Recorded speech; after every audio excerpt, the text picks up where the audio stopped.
Hey guys, I'm back for another Jurassic World Fallen Kingdom toy review, and now we're going to be looking at the Metriacanthosaurus. Before we go look at the figure, as usual, we're going to start out with the packaging real quick, because it's the same. We got the Jurassic World logo up here, the volcanic eruption background, Owen in blue, Metriacanthosaurus Roarivores, the figure on the side, and okay, from side to side, it's the Jurassic World logo, as you would see. And then from over here, we have Jurassic World logo up again, Metriacanthosaurus in different languages, the Jurassic World Facts app, Metriacanthosaurus more in detail, and the additional figures you can get in the wave, which are the Triceratops, Baryonyx, and Allosaurus. We have reviewed these two on the channel, but we have not gotten this yet. Maybe soon later, I don't even know when. Now we're done with the package. Oops, sorry, I think I hit the dinosaur. Now, before I even get up to talking more about the dinosaur, I think you might be wondering what's with the quality of this video now. Well, if anything, this is going to be a quick review. It's not going to be anything too special. So all I'm going to do is just review this dinosaur that's already been reviewed a little bit more earlier than I had to pick this up for my little brother.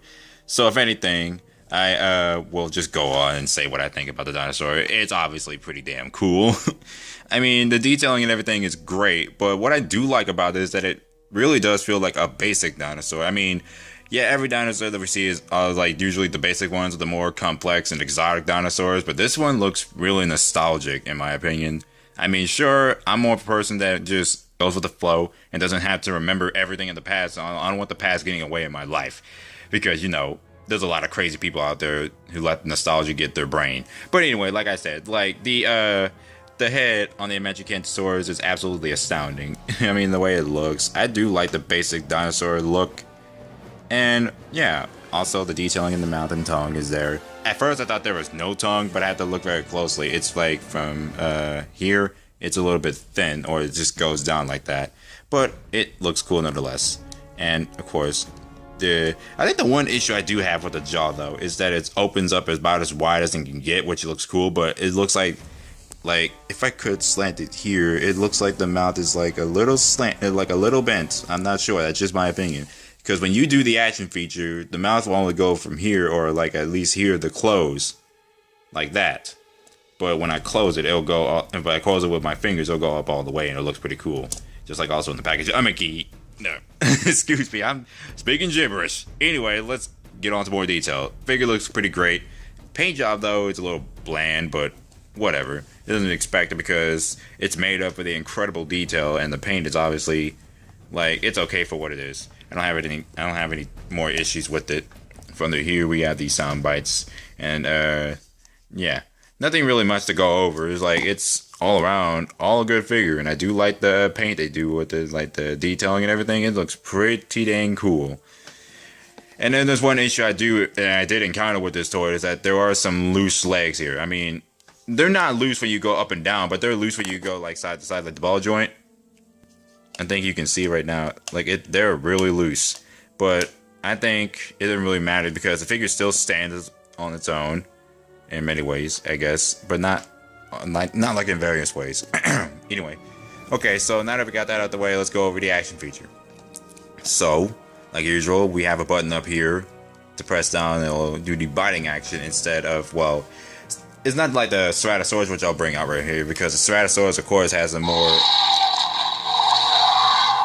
of that one, because that one's pretty cool.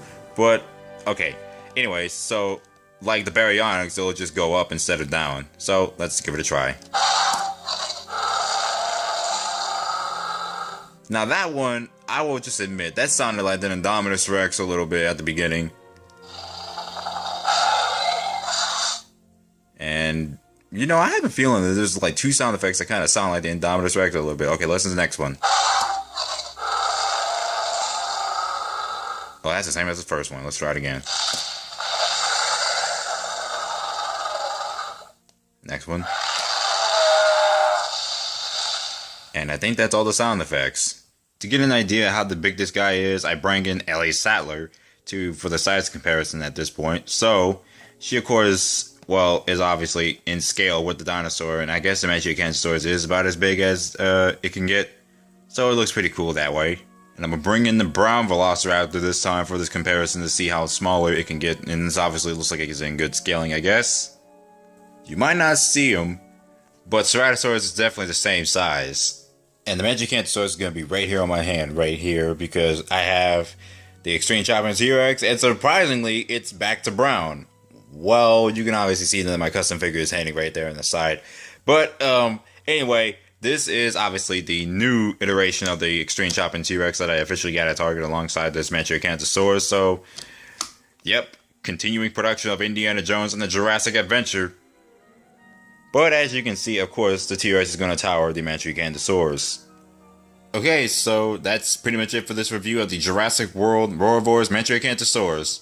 Hope you guys enjoy this video. This is obviously a great figure, and I do recommend picking it up because, you know, everything in Mattel is definitely recommended. Anyways, so I'll be seeing you guys later, as always.